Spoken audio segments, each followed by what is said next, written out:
एक छोटा सा गांव था। वहां पर एक आदमी पहाड़ पर पत्थर तोड़ने का काम करता था। उसको अपनी जिंदगी से कोई गिला शिकवा नहीं था। पूरा दिन वो काम करता, मेहनत करता, दिन के एंड में जो थोड़ा बहुत पैसा मिलता वो जा करके अपने परिवार के साथ में थोड़ा सा टाइम स्पेंड करता और चैन से सो जाता। तो एक दिन रोज की तरह वो अपना काम खत्म करके अपने घर की तरफ जा रहा था। तो रास्ते में चलते चलते उसके मन में ख्याल आया कि ये भी कोई जिंदगी है कि सुबह से शाम तक मैं पत्थर तोड़ने का काम करता हूँ और एंड में मेरे को थोड़े से पैसे मिलते हैं जिसमें मुश्किल से मेरा और मेरे परिवार का गुजारा हो पाता है। काश कुछ ऐसा हो जाए कि कहीं से मुझे कोई ऐसी शक्ति मिल जाए कि जो भी मैं चाहता हूँ वो सच हो जाए। वो अपने घर पर गया, उसने खाना खाया, लेकिन उसका ध्यान खाने की तरफ नहीं था। उसके दिमाग में यही ख्याल चल रहा था। उसके बाद में वो यही सोचते सोचते सो गया। फिर नींद आने के कुछ देर बाद उसको एक सपना आया। सपने में उसने देखा कि रोज की तरह वो अपना काम खत्म करके अपने घर लौट रहा था। रास्ते में उसने एक बहुत ही बड़ा घर देखा और उसके मन में आया कि काश ये घर मेरा होता और मैं इसका मालिक होता। और उसके ये सोचते ही वो उस घर का मालिक बन गया। उसको यकीन ही नहीं हो रहा था कि जो उसने सोचा वो बन चुका है। लेकिन उसकी खुशी ज्यादा देर नहीं टिक पाई, क्योंकि उसको एकदम से एक शोर सुनाई दिया।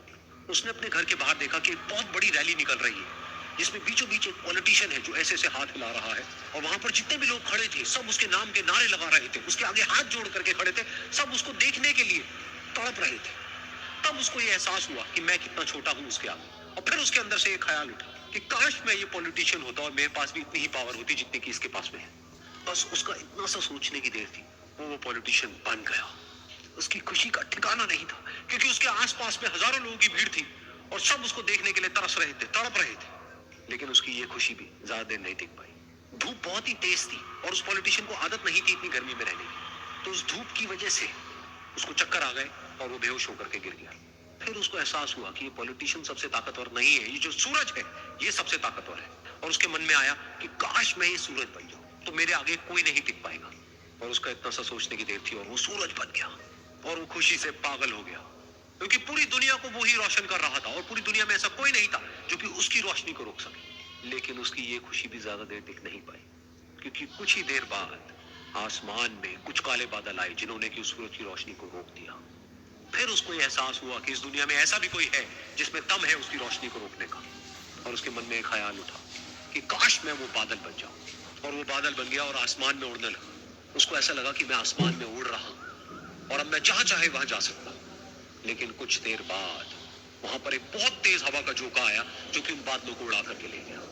और फिर उसे ये समझ आया कि ये जो बादल है वो सूरज की रोशनी को तो रोक सकते हैं लेकिन हवा को नहीं रोक सकते। ये हवा उनको बहा करके ले जाती है। फिर उसके मन में आया कि काश मैं ये हवा बन जाऊं। और वो हवा बन गया। हवा बनने के बाद में उसको अपने अंदर एक अलग ही ऊर्जा का अनुभव हुआ। वो चाहे तो आराम से बहता और चाहे तो आंधी बन करके, तूफान बन करके, जिसको भी चाहे उड़ा करके ले जाता। उसको ये विश्वास होने ही लगा था कि इस दुनिया में सबसे ज्यादा शक्तिशाली मैं हूं। लेकिन तभी उसके सामने आया एक पहाड़। उसने अपनी पूरी ताकत लगा दी लेकिन उस पहाड़ को वो इतना सा भी नहीं हिला पाया। तब उसको एहसास हुआ कि इस दुनिया में कोई है जो हवा से भी ज्यादा शक्तिशाली है, जिसमें दम है उस हवा को रोकने का। फिर उसके मन में आया कि काश मैं ये पहाड़ होता। और वो पहाड़ बन गया। लेकिन हर बार की तरह इस बार भी उसकी खुशी ज्यादा देर तक नहीं टिक पाई। उसको एक जानी पहचानी सी आवाज सुनाई दी और साथ ही साथ उसको दर्द होने लगा, जैसे कि कोई है जो उसको तोड़ रहा है, उसको मार रहा है। तो दर्द से वो चीखने लगा और उसके मन में आया कि काश मैं वो बन जाऊं क्योंकि इस पहाड़ को तोड़ने का दम रखता है। लेकिन इस बार उसकी ये ख्वाहिश पूरी नहीं हुई। वो रोने लगा, चीखने लगा, चिल्लाने लगा। उसने अपनी पूरी जान लगा दी लेकिन इस बार वो नहीं बन पाया। उसका दर्द बढ़ता ही चला जा रहा था और दर्द की वजह से एकदम से उसकी नींद खुली और सामने शीशा था। उसने शीशे में देखा और उसको समझ आया कि सपने में मैं वो क्यों नहीं बन पा रहा था जो मैं बनना चाहता था, क्योंकि असलियत में मैं वो ही हूं। दुनिया सुनना नहीं देखना पसंद करती है कि आपने क्या किया। जिंदगी में कामयाब होने के लिए याद रखिएगा, ये मायने नहीं रखता है कि आपने कितना किया, मायने ये रखता है कि आप कितना कर सकते थे। जब लंका में पुल बनाया जा रहा था पत्थरों को जोड़ जोड़ कर सीता माँ को लाने के लिए, तो बंदरों के साथ साथ गिलहरियां भी वहां पत्थर भर रही थी। तो इन सबसे कितना पत्थर ही उठेगा। एक बंदर आया तो उठा के फेंक दिया गिलहरी को, भाग यहाँ से, तो इतनी पत्थर बीच में ला रही है। तो मर्यादा पुरुषोत्तम राम के पास वो जाके गिलहरी गिरी। तो गिलहरी को वो प्यार से सहलाए थे ना, तो ऐसा कहा जाता है कि इस पे जो निशान है गिलहरी के पीठ पे वो राम जी का है। राम जी ने उस बंदर को बुलाया और कहा कि देखो तुम इतना विशाल पत्थर उठा रहे हो तो तुम्हारा शरीर भी विशाल है। ये गिलहरी इतना बड़ा पत्थर उठा रही है जितना इसकी क्षमता है। तो आप अगर कामयाब होना चाहते हैं तो आप ये मत सोचिए कि आप हमने आज 8 घंटे या 8 घंटा मेहनत किए। आप ये सोचिए कि आप कितना कर सकते थे। और देखिए, जो सपने देखते हैं उनके लिए तो पूरी रात छोटी पड़ जाती है, और सपने पूरे करने वाले के लिए पूरा दिन छोटा पड़ जाता है। अगर आपके अंदर जिम्मेदारी है ना, तो आप यकीन मानिए आप चैन से सो नहीं पाएंगे। जिम्मेदारी ऐसी चीज होती है जो रातों की नींद छीन लेती है। रात में जगने वाला हर लड़का आशिक नहीं होता। पैसा और समय में तालमेल बिठाना बहुत जरूरी होता है। पैसा कहता है कि तू कुछ करेगा तो हम आएंगे, जबकि लोग गलती करते हैं। लोग कहते हैं कि पैसा आएगा तब हम कुछ करेंगे। ऐसा नहीं है।